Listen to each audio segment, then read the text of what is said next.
Bam. This is Gavin Stone, and you're watching the Break It Down show. Why is it that when we can legitimately say, "Oh no, I'm a spy," no one ever believes us?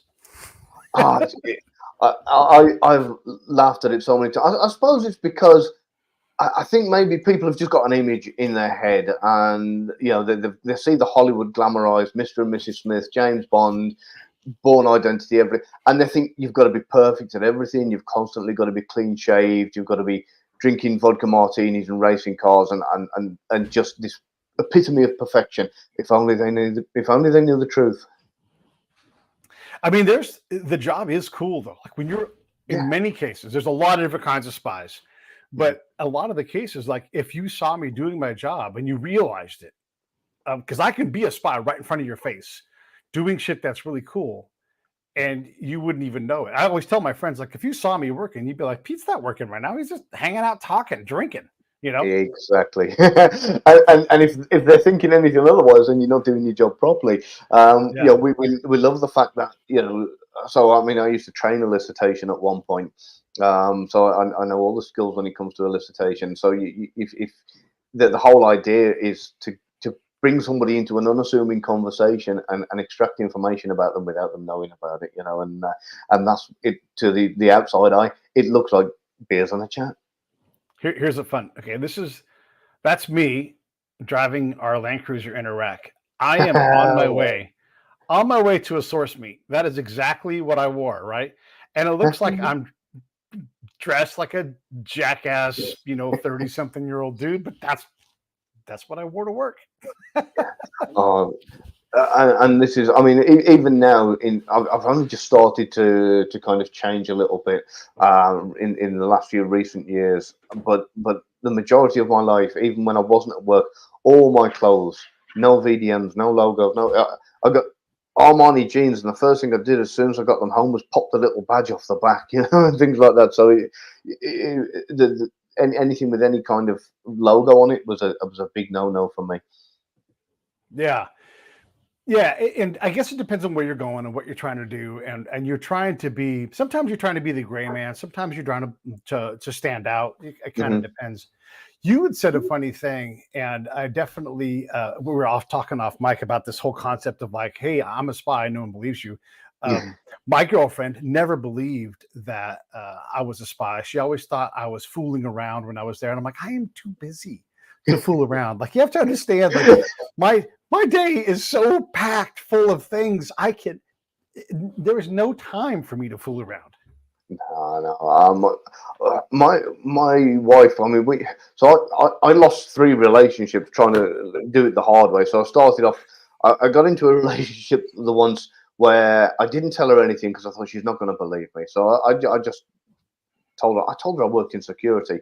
Right. And then one day I sat down with her and I said, "Look, about this whole security job that I'm doing," because she started to ask a few questions. I said, "It's not the kind of security you think. I'm Yeah.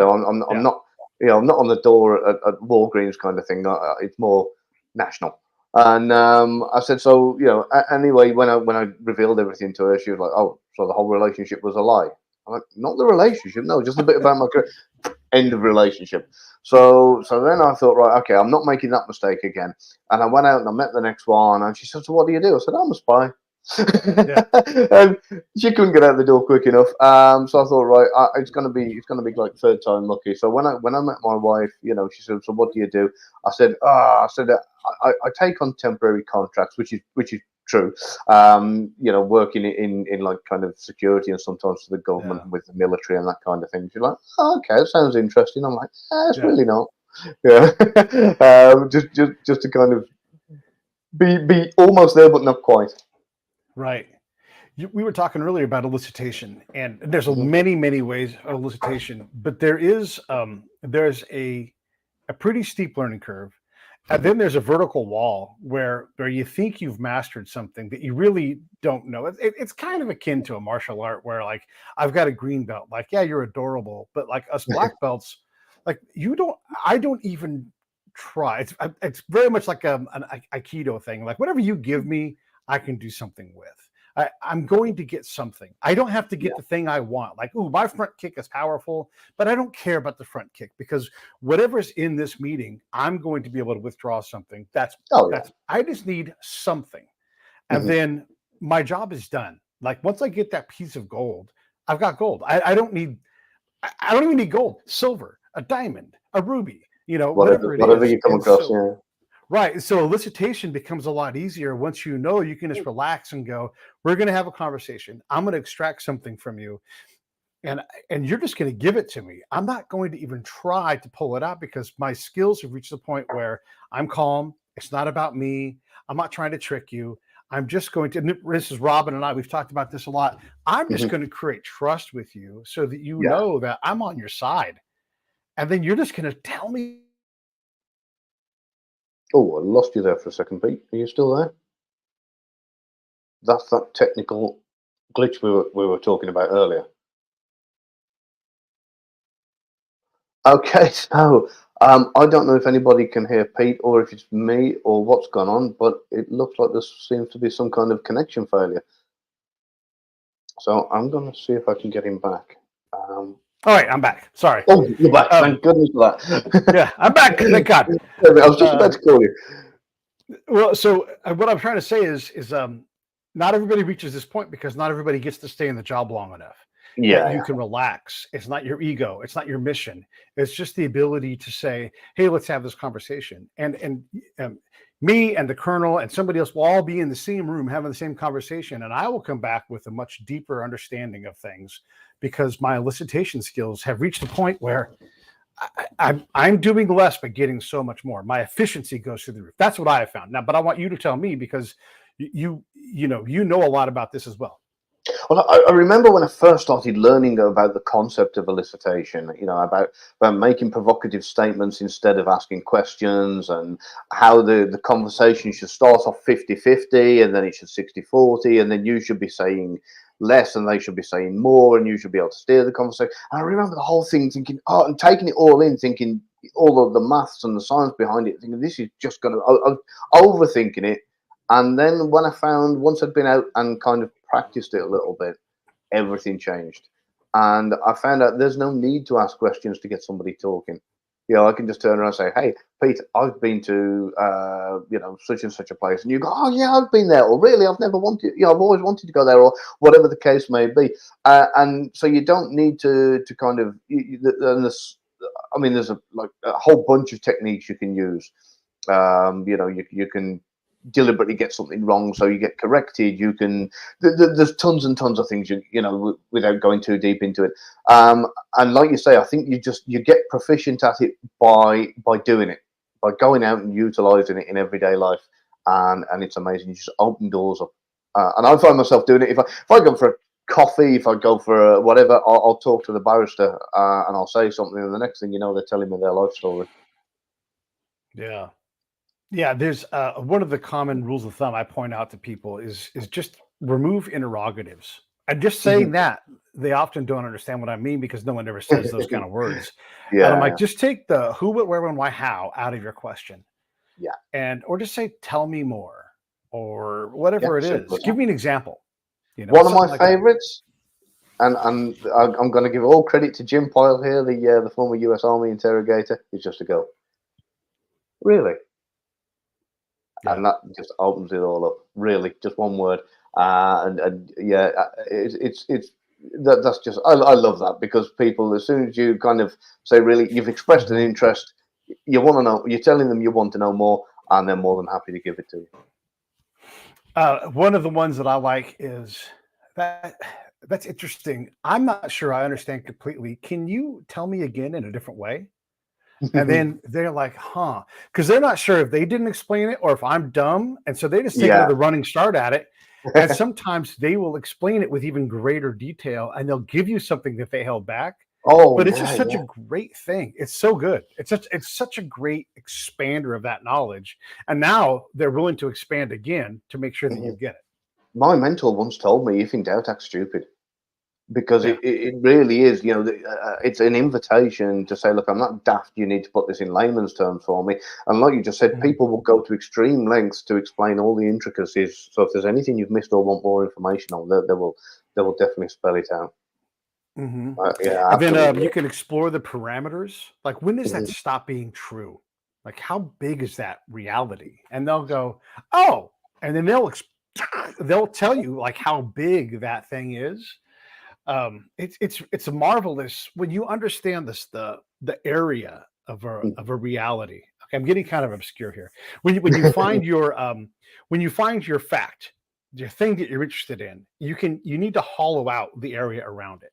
And so, like, we were all in an area where there was a fight. Okay, that's your reality. How big is that? Like, was it an intersection, or how big was that fight? Oh, it was in a bar. Okay, so now you're in a bar. Ah, okay, and then you're just trying to like sort out, you know, the number of people involved or whatever it is, and you're just trying to determine and paint the picture in your mind. So extract the mhm. painted picture from their mind and put it into yours, and then you can paint whatever colors.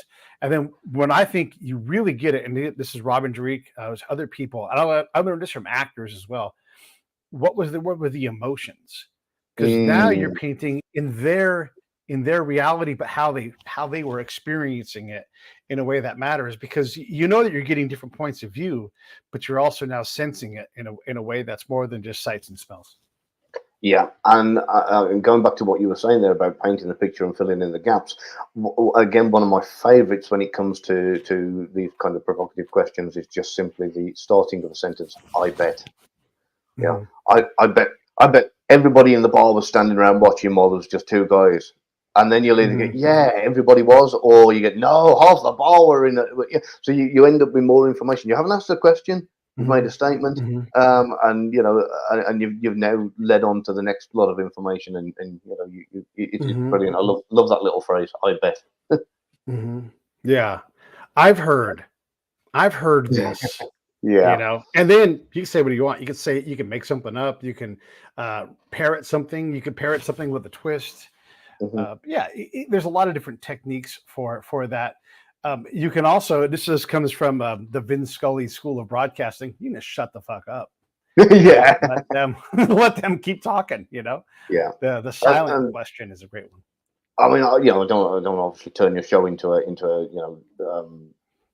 a lesson in elicitation. But yeah, it was. I mean, bracketing again is one of my favourites when you're talking about wages. And again, you'll make a statement, you can turn around and say, "Oh, you must earn between 60 and 80 grand a year, then." And instead they're going to go, "Oh, I wish, no, I'm only on 50," or "No, I wouldn't get out of bed for that. I'm on Right. 120," or So and like I said, this whole bracketing thing that it'll get you, even if you're somewhere right. If you say between 60 and 80, and they go, "Yeah, somewhere between that," you've still got more information. Yeah. So.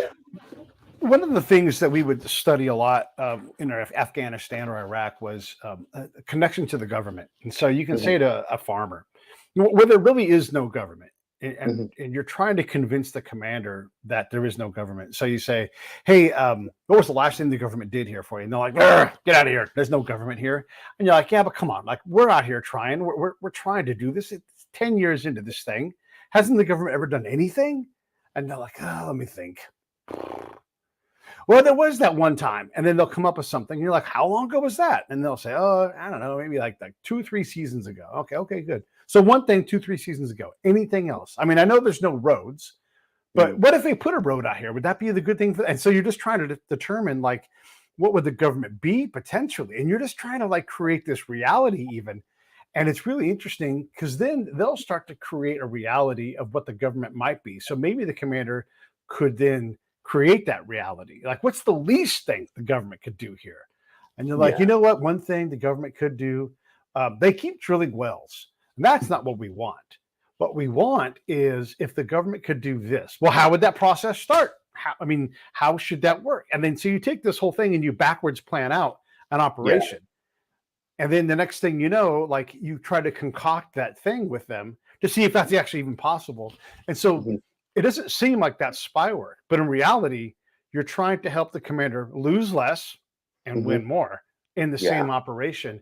And it's all based upon these kooky questions where there is no government, but you fabricate one, and then you try to see if you can create these tests and then these operations that possibly lead to the government. And then after you do that entire operation, you come back 2 weeks later and you go, has the government ever been here? And they go, as a matter of fact, yes. They had Yeah. a meeting, and and so you're like, the government existed for one instant, and then it disappeared. Yeah. So all of this stuff goes into the spy world. Oh, I love it. And that whole thing. I love that kind of frame of backward working. I used it once when I turned around a similar kind of thing, and I just said, "Well, if you were in charge, what would you do? How would you run it? How would you?" And then all of a sudden they'll start telling you all the ways they would fix the world, and that goes for many countries, not just the Middle East. I'm curious, because you've got a lot of experience and a lot of time working on the contract side. We often look down upon contractors. We'll say, contractors. The actual answer is you work for a company that holds a contract, and you're there because you have a very high expertise. Otherwise, you wouldn't get the job. So you're there to help facilitate that thing, whatever that thing is, whatever that line item is. So we use this derogatory term, but the reality is you're there to help, and we always want to help as contract people. We're always trying to help more than we're really even allowed to help. Like, we're always like, how could please put me to work? And what I was good at doing, I'm like, hey, listen, they're not going to put me to work. So if you have work that you want done, even if it's crappy work, I'm glad to do it. And I was good at putting myself to work, and the next thing you know, I end up off the camp because it turns out I'm good at what I do. And when you start to deliver information that no one else can get, whether it's on the camp or off the camp, whatever, if you can create a product, the military always wants it. I mean, they always want it. How do you do that? I mean, how do you build that from a contractor's desk when you're not allowed to do much of anything? How do you do it? See, I mean, I'll backtrack a little bit more because I get asked a lot by people, how do I get to work in the world of intelligence? And I'll say that's quite easy, quite simple. Have something to offer them. Because at the end of the day, if you've got something that you can do quicker, better, cheaper, faster, or get results that they can't get, or have got access to somebody they haven't got access to, or whatever the case may be, if they've got a use for you, they'll employ you. And that is literally kind of how I've managed to get into the world of intelligence. I started right at the bottom end and kind of I've shuffled all sorts to work in different positions. And once it got known that they could literally drop me anywhere and I'd be okay, and I'd be able to work with whoever I was told to work with, or on my own if I needed to. As soon as that kind of reputation was out there, there's like, this guy, you can just drop him right there, tell him what you want, and he's going to come back with the goods. That for me is what did it, because then the phone started ringing regularly. We need you here for 3 days. We need you there for a month. We need you there tomorrow morning. But can you? And so and it was great in the sense of I got to go to a lot of places people didn't get to. It was great in the sense of I got to work with some fantastic people. Unfortunately, like you say, we as contractors are looked down upon as kind of green badges, what are they doing in there? But to kind of get out from the desk, you need to kind of nurture that relationship with the outside world. I think even if it's just with one person, just so that you can get out and meet them in person and come back with something that you wouldn't have got from the desk, and then say, look, this is what I'm capable of. If you get rub shoulders with the right people, and say, this is what I'm capable of, let me do it more. Yeah, it is a truth that the people that get the contracts, that work the contracts, that bid the contracts, those folks all get promoted. They all make money. They all get to buy houses where all the contract companies are. But the people that work in the field, we just get new shirts. There's your new shirt. You're like, hey, thanks. Would you like a new visor? You're like, no. Oh yeah, it's not fun, and there are ways, obviously, of making money if you wanted to, but I'm fussy with my jobs and or I used to be. I don't really work in the field at all anymore now. But I used to be very fussy with the kind of jobs that I used to take on and that kind of thing as well. So, But yeah, like I say, it's something. It's a weird industry. It's a small, close knit community, and Yeah, it's not just about kind of going out there and saying, "Look, this is what I can do." But it's also whoever you're working for, whoever is your immediate superior, in whatever capacity you're working, you've got to implement what you're using out in the field on them too, in a kind of manner where sure. you're saying, look, Yeah, I want to be your friend. I want to help yeah, you. So let me do yeah, that for you. So because it's no good you bringing back the goodies if the person you're bringing them back to, they just don't like you, or you haven't built the rapport with them, and they don't see yeah. any reason, to kind of move you up the ladder, as it were. In our field, there are people that are good with people. There are people that are Hmm. good with data. There are people that are good with operations. There's a variety of different things you can be. And the people that are good with people, um, that are rugged enough to go into the field, because Hmm. there's another divider there. Like, you can be good with people and able to talk to the staff and have the degree and the pedigree to do that, Hmm. but are you good outside the wire? Well, Yeah, that's a different, that's the different thing. person, right? Yeah, and we don't have a lot of testing like in special forces in America. You've got to like get through like a mental bracket to get into that field. Like SEALs, like they push you through a pretty Oh small mental, right? But with our field, they're like, "Hey, are you smart enough?" And they'll throw you in there, and like they don't like really care. And so yeah. you'll have, like you'll have this guy. Like I had this guy I worked with, and I don't want to say he was a coward, but he was terrified to leave the camp. Mm. And so he's like, "No, I don't think I'll leave the camp today." And I'm like, "You don't really have a choice. You have to. You're out here." And he's like, "Well, Yeah, I didn't want to come out here." And I'm like, "It doesn't matter if you wanted to come. Our job is to leave the camp. The that's what you second hear. Get they're on with leaving, it. we have to be on patrol." And he just wasn't made for it, and he was terrified. Again, not calling him a coward because he's deployed, but he did not. He was not built to leave the wire. And No, no. he made collecting impossible because he could not acclimatize to being out off the Mm. camp. And Yeah. so I feel like that there needs to be a greater sorting out of what an intelligence person should be, and like where we are. Like, look, if you can prove you can cross qualify and stuff, great. But there does need to be a sorting process. And then I would love to see more time spent for field people just being in the field with like pros. Like you and I take out 10 dudes, people, Think it. Yeah. and go to a foreign country. Like give me a medium-sized budget and let me go pre-qualify people and just get them up to speed faster Mhm.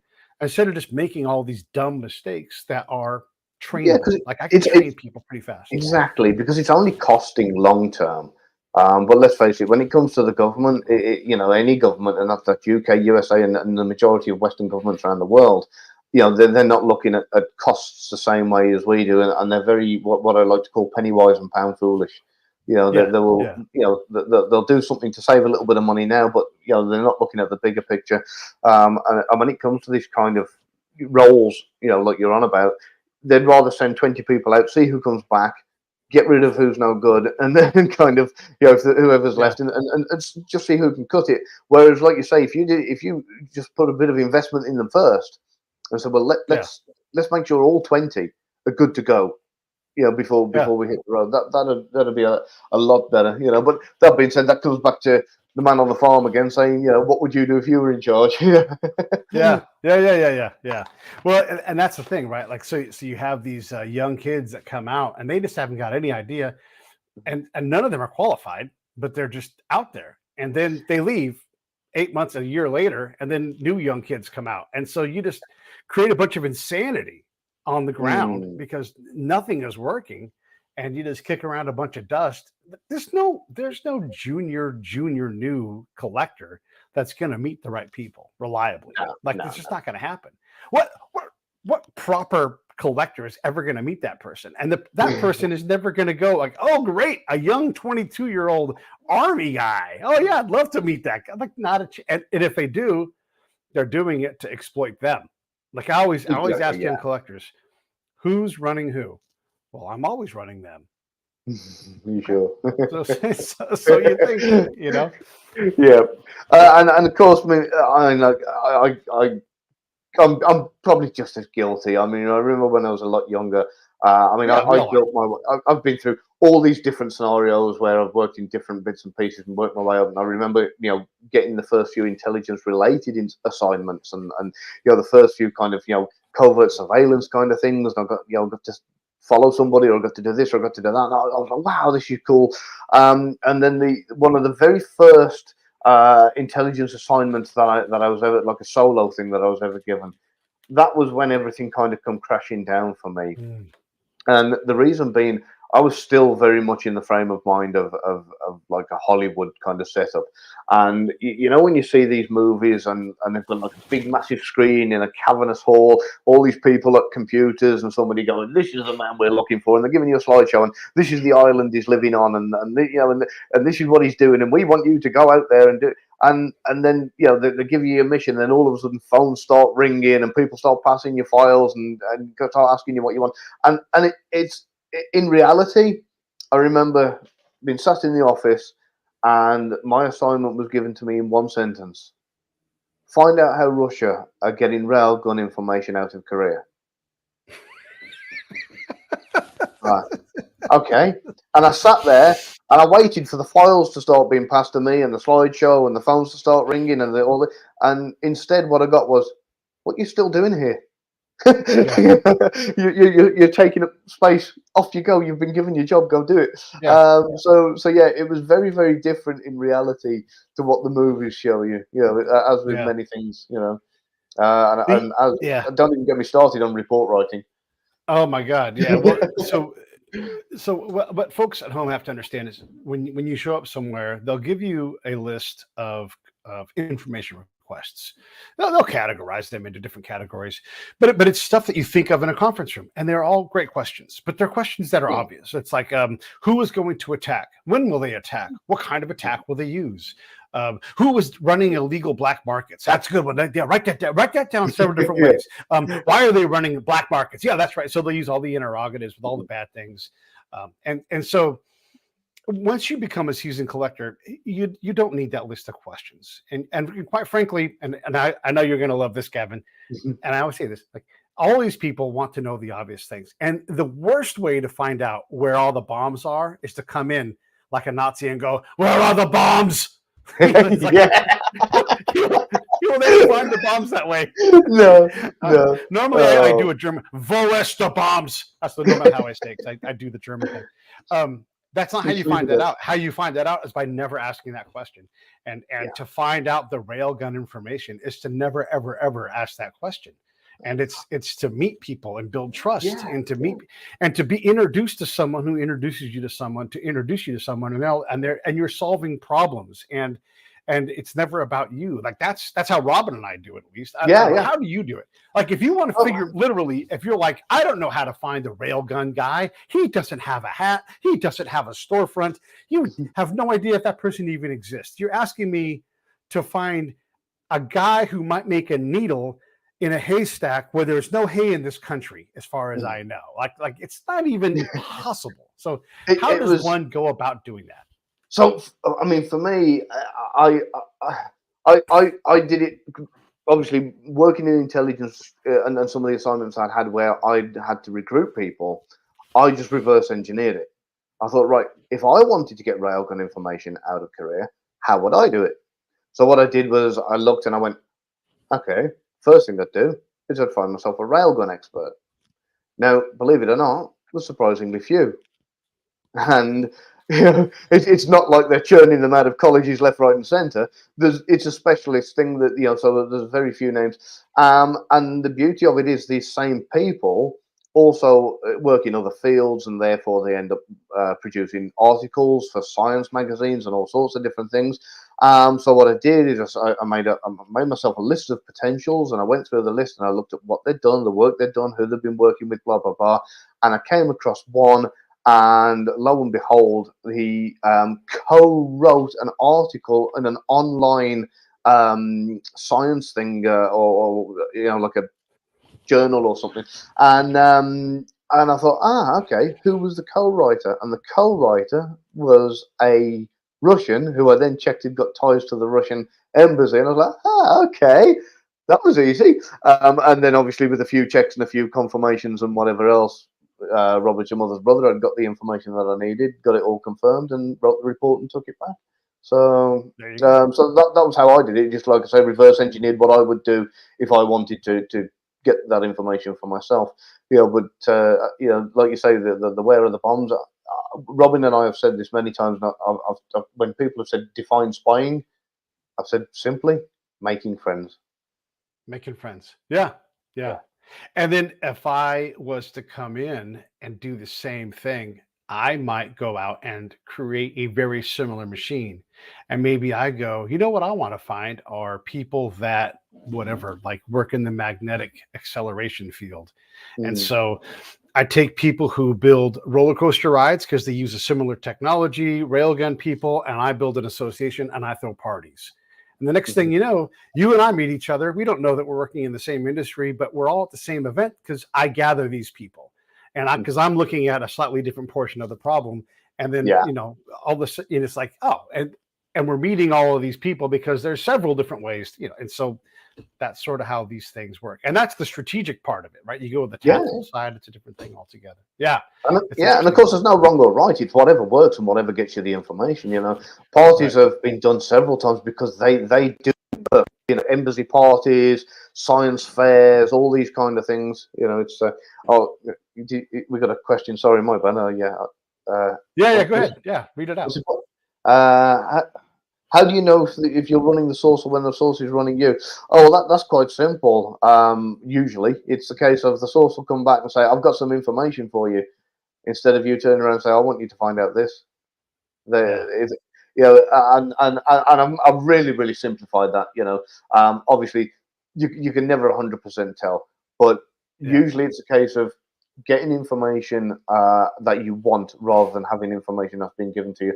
Both can be equally as valuable, but if you can get it confirmed, if you've got more than one source, which anybody worth their salt usually has, then if you've got two people telling you something's blue and one person telling you something's red, then that should raise alarm bells. And I would say if you were in the counterintelligence game, I would say that if you have a guy that believes he's running you, that's a good thing. Oh You yeah, yeah. want to because all right, I ran across a counterintelligence team, army style, and I was working on the contract side, and they were firing all of the Afghans, or they were recommending for termination all of the Afghans because they had Taliban ties. And I'm like, you realize we're in Mm. southern Afghanistan. If they have Taliban ties, you should be, because you're motherfucking counterintelligence agents, you should be cozying up to these guys. Yeah. And if they are tied up, you should be flipping them. They're like, oh, it's dangerous. And I'm like, you guys are counterintelligence agents. I'm a counterintelligence agent. That's my job. But I'm like, if you can't flip, yeah, I want a guy to think he's running me. I'm hoping Yeah. that he thinks he's running me. And I hope he's reporting back that that's, and maybe I'm giving him enough stuff that he thinks he's, and I hope he thinks he's flipping me. I hope it. I want Yeah. that. I want the You couldn't ask enemy for to anything know my better. name. Yeah. It's Yeah. absolutely perfect because it literally is your kind of typical spy versus spy scenario where Yeah. they're coming to you and it's kind of they're giving you information and of course you're writing it all down even if you don't believe a word they're saying and Yeah. you then get to decide what you feed back to that person because Right. the truth of the matter is he's not doing it for fun. He's Yeah. not doing Yeah. it for kicks and jollies. He's doing it because either somebody further up the chain has, said, "Oh, tell him this, tell him that." Get what you can out of him information-wise and bring it back to us. Let him think he's flipped you, and so therefore, whatever you tell to that source, they are then going to take back to their superiors and their Yeah. people, and they're going to tell them that information. So, technically, once you've confirmed it, that this guy's playing both sides, as it were, you're back in control. If your team and your structure is right, they're going to tell you also. Like you shouldn't be the only one paying attention to that as well. Now Mm. that's very and that's not pie in the sky, but that's how it should work, right? You should be focused on your shit, and there should be people around you helping you to understand that as well. Like there Oh should yeah. be secondary checks on your stuff. Like you should have a chief above you, and if you are a chief on a team, your people should be checking you as well, going, "Hey, wait a second." But you should always be asking that question, though. Like, Yeah. are we being run? Are we being surveilled? Is our surveillance being surveilled? That's why there's counter surveillance. I mean, all these, you know, it gets really Yeah. it gets really crazy pretty fast, right? It does it, yeah, and it's a game of When you chess, but yeah, you got to learn to enjoy it, haven't you? So yeah, you were going to ask something there, but what yeah, was it? and it's supposed to be dangerous. We can never forget that. It's supposed to have a level of danger that exceeds almost every other job. Mhm. Because if you're an infantry guy, you know you're going into a dangerous tete-a-tete game, open game. Ours is not as obvious. And so you have to always assume that it's there. And we can't shoot our way out of most situations, unlike the movies. Like we have to really try to expose ourselves all the time and wonder if we have to cover our tracks or not every day. And you can't always cover your tracks. And our work pile is always bigger than what we can handle by ourselves. Yeah, and I get asked a lot. What's the difference between the movies and the reality? And there are so many of them, but most people are wondering about the gadgets, the gadgets and the guns and the cars and the bang. And I say basically, if any of that's happening, you're doing your job wrong, and it's all gone down the pan. Because in truth, you should be able to get into a country, get to the person you want, recruit the person you want, get the information you want, and by the time it's time for you to leave, nobody should have ever even known you were there in the first place. Nobody should have I, noticed you.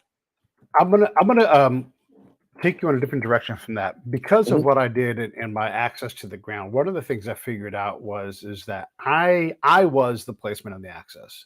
Now Hmm. this is tactical and it's Afghanistan or Iraq, but I had the ability to go places and I didn't need to recruit a specific person because that was overly laborious and it exposed my sources to other people like the CIA could come and take my source and Yeah, then I'd be out of source. And I didn't mind developing a source for somebody else, but in my case, a lot of times legally I wasn't allowed to run a source. And so yeah, yeah. I would just be the source. And so I would go and meet the general and I would self-task and I would find the thing out Hmm. because I was already there, right? And so I could create the access, I could create the relationship, I could gather faster than because I'm tactical, I got to be in and out, right? Yeah, And yeah. so it's a different form of collection. It's not in the book, but I found it to be hyper useful.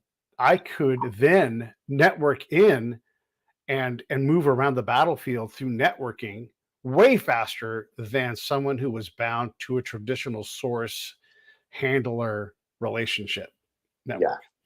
Yeah, and like we've said before, tactics, whatever tactics work, then use them. If Yeah, it works for yeah, you, then go for it. And there is the kind of the textbook ways of doing things, but you and I both know when you're on the ground, the textbook ways are all overridden by whatever you decide is best in the moment. right, right. There'll be people that tell you the textbook is the answer, and look, they're right. I mean, there's a reason why the textbook is there, and then someone comes along and changes the textbook. But a Yeah. lot of folks are bound by the text, but they also don't have the ground experience to know otherwise, too. Yeah, and this is a thing. I mean, I used to get this. It's slightly off topic, but I mean, as you can imagine, a lot of intelligence guys generally go to either work or train people in sales. And the reason being, if you can go into a foreign country, kind of flip somebody, get them to commit treason, get them to kind of, commit an act of betrayal, and then get out again. Then, if you're capable of doing that, then you're capable of selling them a Buick. So I used to train people in sales. I used to train people in telesales and all sorts of things. And they turn around, some of these CEOs of these companies say, "Have a look at our telesales scripts and tell us what you think." And the first thing I'd say Yeah, is get rid of them. Get rid of the scripts. There's nothing worse. And you've probably had it yourself. If somebody's called you up, "Hey Pete, my name is John, and I'm calling from." And by the time they've said that, you're like, "Oh, yeah, yeah, yeah, gotta go." yeah. There's but let me. I want to take us in a different direction. Some Mhm. of the stuff that like you talk about in your professional working. By the way, I've been putting Cool. the link up for here's the fiction book Unforgiven Spy, because the fiction game is hot and happening, and I like it when spies write about spy things, because a lot of times people write about spy stuff and they don't exactly nail it. And then here's also how to tell if someone's lying. So some of these tricks and trades, body language is a big thing that we all have some level of mastery, and these are the sub skills that we have. Like, look, I can pick a lock. I'm not good at it, but I can do it. I can read body language. Am I super accurate at it? I use it more like, like if their hands go above the heart, I'm like, Pete, pay attention. This person's excited. If their feet come off the ground, Pete, pay attention. This person's excited. I don't know if they're lying or not. I'm working through a second language, and but I'm looking for indicators of excitement or uncomfortable things or fatigue. I'm keeping it pretty simple, because what I'm trying to do is I'm just trying to do some simple things. But some people, they get hyper good at this.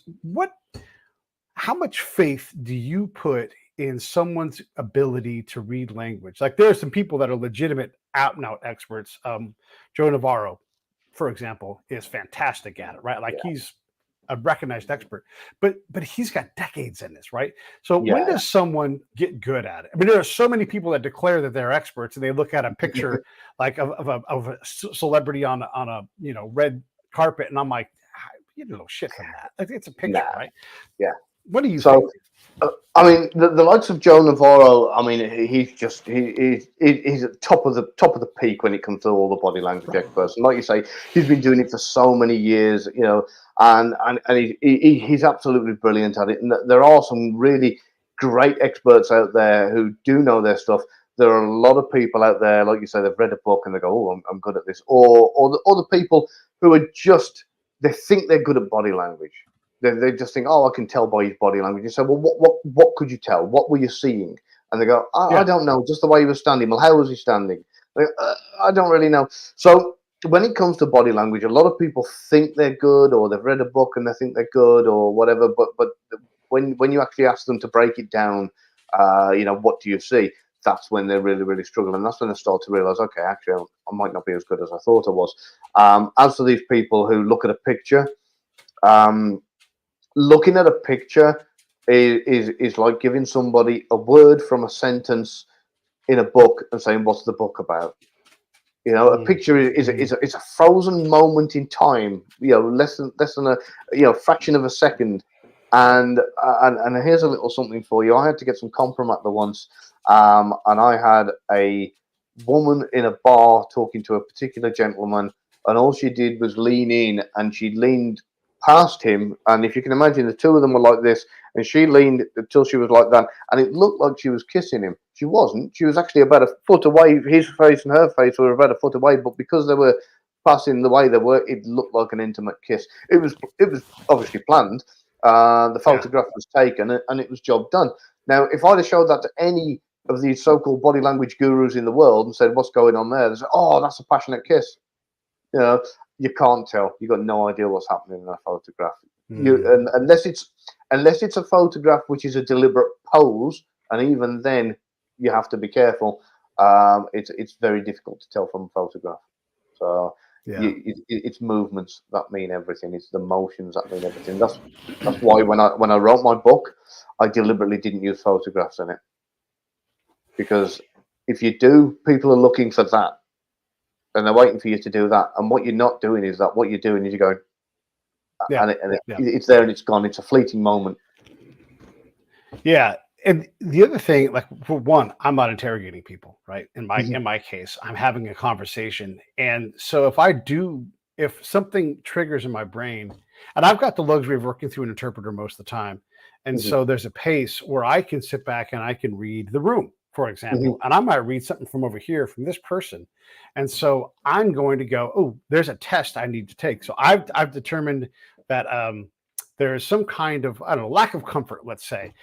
I'm gonna now ask a question to see if I can get that same response again. And then I might even do a third test question to see if I can, this topic is creating. And so then I may adjust my angle of my attack, and I may ask that person, "You seem to be uncomfortable with that." And so I may use it in that regard. To test the room. but I don't go at the first assumption. Now, I have the luxury of time. I have the luxury of probably possibly being in control of that room. But yeah, I never start with the assumption. No, okay, there's times when we were on a patrol in Afghanistan, we're in the valley, and we can hear the radio traffic. We know the Taliban is in the area, Mhm. and the farmer, we're talking to him, and we know the Taliban is right around us. And we asked the farmer if he was worried about the Taliban, something like that. And he puts his hands in front of his mouth and says, "I don't know where the Taliban is," basically. And the commander, and you have to understand, like, we're all like fully engaged and understanding, like, the Taliban is in the immediate area. And by the Taliban, I mean like a dude or Mm. two. We don't know. And Yeah. there could be an attack. So the commander's talking to this guy face to face, and he didn't see him do this. And I'm like, that guy just put Wow. his hand in front of his face and said he didn't know where he was. Did you see that? And the commander said, no. And I'm like, do you want us to fan out and look around for this guy? Do you want us to ask him? And he's like, no, but that tell was that fast. Yeah. But it was an obvious tell, right? Where he wanted to hide his mouth, either to hide from the Taliban or, and so there's times when that kind of thing happens, but I don't put that much credit in my own skill unless I've tested it or I'm looking specifically for a thing. I'm trying to create that thing. And I've done a lot of that kind of thing. And I still don't have the Navarro kind of confidence in mine. Like, it's a very deliberate skill. It is, and where I've said to people, what you're looking for really more than anything is change. So, because people, they'll turn around and say, "So does it mean if someone folds their arm, does it mean they're being defensive?" And I said, "No. It could mean that they want to fold their arms. It could mean that they're cold. It could mean that they're being defensive. It could mean any number of things. What it is, what you're looking for is what's normal for them in those circumstances." So if you've got somebody who frequently folds their arms and they sit like that all the time, and they sit like that when you're talking to them, then it doesn't mean anything.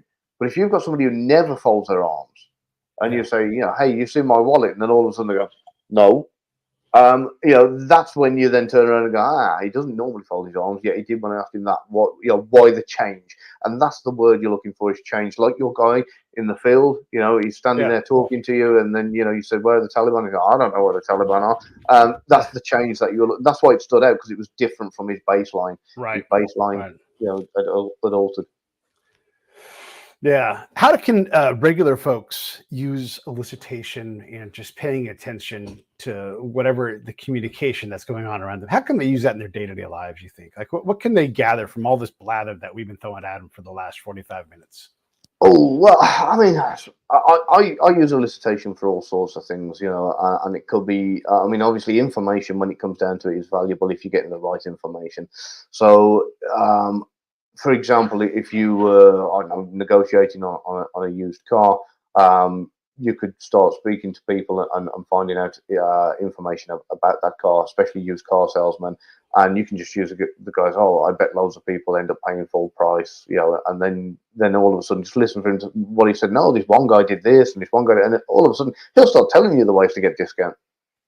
And so you don't necessarily have to use it at that particular car sales lot. You can go somewhere else and use it, but people will tell you. People love to talk. They love to give information. They love to correct people and correct the record. So yeah, and I was not law enforcement, however. Okay, but yeah, and there are, so whatever you want information on, especially if it's something that whether you're doing research, whether you're looking at buying a new camera, you can go down to the local kind of college and turn around and say to kind of the photography guys down there, teach me about cameras. And I'm thinking of buying one. And before you know it, you will have an expert telling you everything from back to front about the best cameras to buy and where to get them from. So this is how, one of the ways you can utilize it. There's always ways, whether it's a new career, a new job, you want to move to a new area, whatever. It's also a new year. It is still the second. We just got started.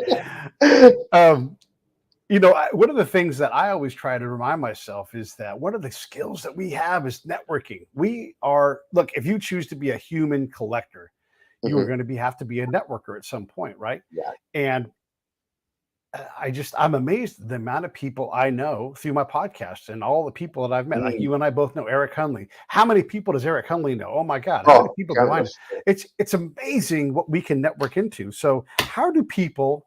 What is the power of a great network, and how do people build a great network?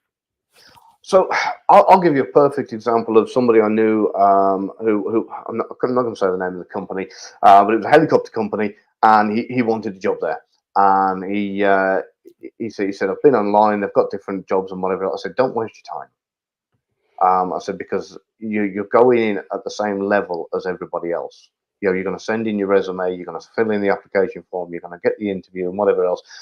Every single job that I have ever got, within reason, has been through generally some form of nepotism. It's by networking. Even when I got employed by the MOD, it was I knew I'd got the job before I applied for the job. There's been certain roles when I've been working for the government that have literally been created for me, and private companies as well. So this when it comes to networking, you can't beat that either recommendation or having somebody in place or an introduction where you can go, I want to work there. So you go make friends with somebody that works there. Like I say, the whole game that we do is about making friends, and then before you know it, you're on the books. Nepotism is a negative way of saying someone that has bona fides. Yeah, It's just like or hiring people that you trust. That's just another way of saying that. And so we tend to call someone a nepo baby, but um, if you, especially like something like sports, like mm, like if you're someone, Ken Griffey Jr. is a nepo baby, also like you know inner tier great baseball player because his dad was great and he came up. Barry Bonds was a great baseball player, and so it doesn't always work out, but if you have that connect, so yeah, it's good to network into places, and also if you have a strong network, you might know the right person that just needs a break, and you can give them a break, and yeah, connect them to something that they absolutely know how to do. It's a good thing. A network is a powerful thing, and it just means meeting people and creating opportunity for yourself as well as others. yeah. Well, this is the other side of it as well. If you're the go-to, I mean, if you've built a good enough network where you've got a good mechanic, a good doctor, a good supplier of whatever. And people call you up and say, hey, Pete, I'm looking for someone to do X for me and I can't find you, or is there anyone you can recommend? And you can say, hey, I'll introduce you to my guy. Yeah. If somebody calls up, I need some printing doing. I say, yeah, leave that with me. I'll help you out, or I'll introduce you to my printer. If you become that go-to guy that people call, you've also got it in reverse. If you then later need to turn around to them and say, hey, you know what, can you help me out with something? They're more than likely going to want to reciprocate. Right, right. Hey, you have written a book on Mhm. Amazon, or written a book. I'm going to give the Amazon link here. Okay. It's called The Unforgiven Spy. How come you're Yeah. getting into novel writing? So it was years and years ago. I was encouraged by my mother-in-law of all people to she said, look, why don't you give it a try? Why don't you give this writing a try? And I mistakenly believed I could. I was top of Dunning-Kruger's first peak when I first give it a shot, thinking, yeah, there's nothing to this writing malarkey, and typed out what was effectively a report. And she read it and she said, no, this isn't a story. This is a report. I don't want to know what happened. I want to know the emotions. I want to know the descriptions. Yeah. So I tried again, and very, very, very many failed attempts later. I started to get a manuscript together, which was meant to be autobiographical to start with. And the first one I did, it would have probably, if I'd have released it, it'd have probably started World War Three. So I was like, yeah, no, I can't do that. So I thought I better water this Yeah. down because there's a lot of potential problems. So I wrote another version, a very watered down version, and when I read it back to myself, it was that boring. Even I fell asleep reading it, and I was like, no, I need to find a happy medium. And in the end, I rang a friend of mine from MI6. And he actually left MI6 and went down the route of writing fiction novels himself. And he said, write it as fiction. don't put your life story, because whatever you put, someone's going to get into trouble, or you're going to get into trouble, or and there's so many other things, and so it was just too much of Yeah. a short fuse. And he said, write it as fiction, and put everything in from your experience. And it worked better for me doing that, because I could use something I've done over here in this country and put it there, and I could use something from here and something from there, and therefore the whole book is filled full of masses of tradecraft. I've never seen a fiction novel, and I know I wrote it, so we're kind of excuse the self brag a little bit here, but I've never seen a fiction novel with that much tradecraft crammed in it, and I did it deliberately because I wanted to try and get it banned. I love it. I love it. I love it. I love when you talk about tradecraft. That is, it's all out there. Every single bit of tradecraft is out there. It's just not all in one place, right? And Yeah. so when our peers, when you say something in the open or in the clear, like, you can't reveal all these things, I'm like, that is in this movie. Yeah. Yeah,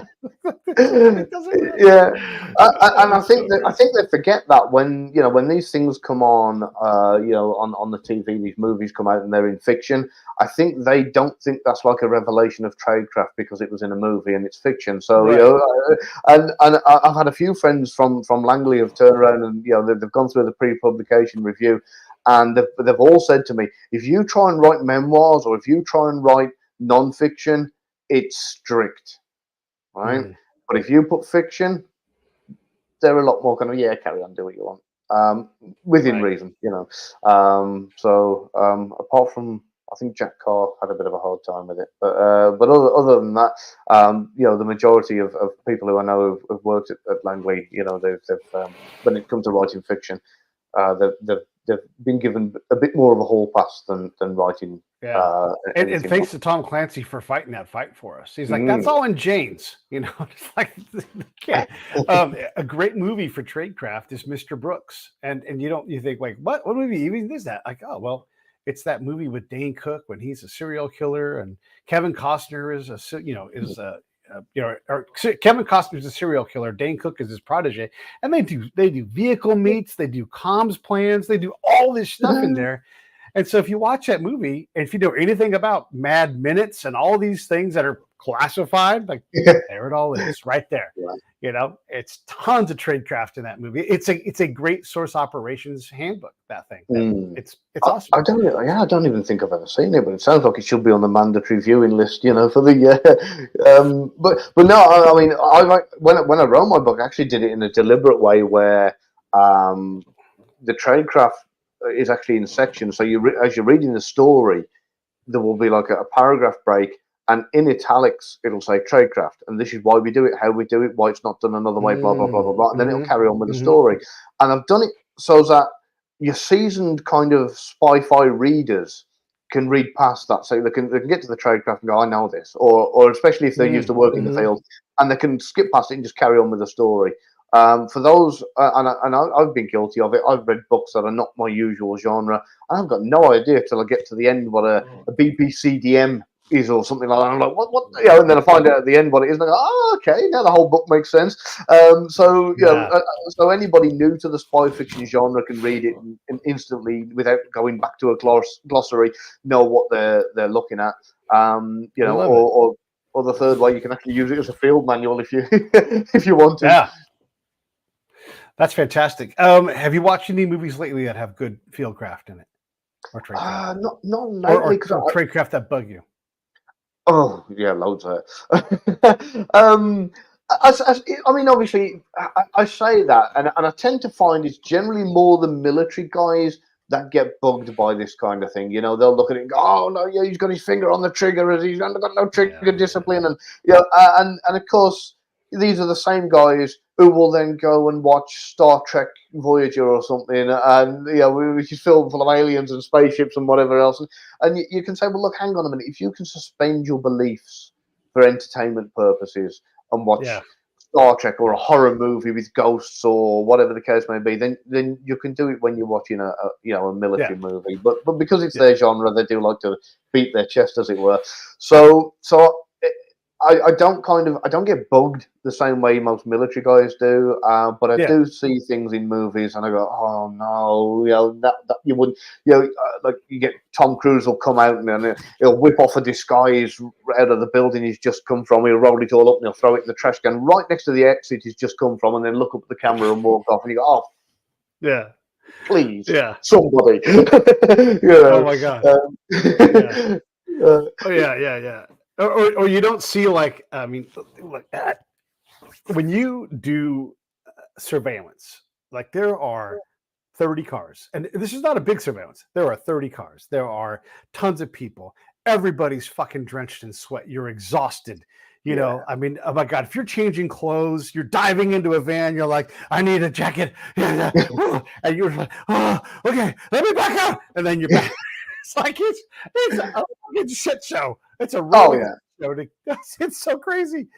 Oh my God, we've done so many crazy things. Surveillance is it's easier to lose the person than it is to not get into a car accident. Like, it just is crazy.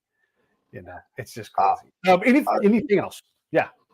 I don't know. I mean, tradecraft. Like the movies, like I say, you can suspend your beliefs with things like, they get a pen out and they use it as a laser to cut through a safe door or something. Those are things you think, okay, it's for entertainment. But when they get sloppy with the little stuff, that's when it, like I say, when it bugs me more than anything. But but not quite as bad as the military guys. But yeah, it's because it's for entertainment, and if you can watch it knowing it's entertainment, then then it's. I'd like to, as much as I'd love to see somebody do a realistic spy movie. The truth is, it'd probably be pretty boring. Like you say, it'd be people running in and out of vans, changing clothes, and and parked up for hours waiting. So yeah. All right. Frantically trying to get my subway card to work. It's not working. Why wasn't this charged? Oh no! Oh no! Oh no! The train goes by. You're like, oh, I lost it. I lost it. That's it. And let's face it. Moscow Rule number 2. If anything, technology will always let you down. And that's one of the biggest ones for me. You walk, radio check. Yeah, everything's working. Yeah, everything's working. Brilliant. 2 minutes into the operation. Hello, anybody? Yeah.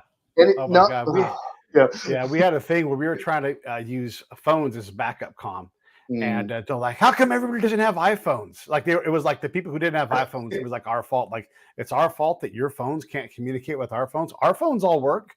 Like, how come you can't communicate with it? You're like, it's just dumb. Hey, do you want to ask me anything before we wrap things up? I do. Although I do want to add one last thing about the movies. Please. And the bit that gets me more than anything is they'll get a little earbud that gets sent to them in the post, and they'll stick it in their ear. And for some reason, that one earbud alone, no loop, no mic, no, just that earbud will give them connection to the rest of the world forever. No matter where they are, they've got a signal, and anything they say, going back to somebody who's recording everything back at HQ. In reality, no. Nothing like that. So, Pete, thanks for having me on. It's been absolutely brilliant. I'd love to chat with you at some point, off the air about some of our stories and things we've done.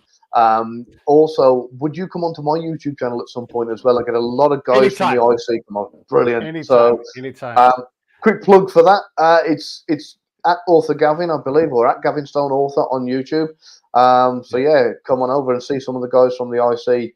And we'll share what we can with you, and I'm looking forward to having you as a guest on there, Pete.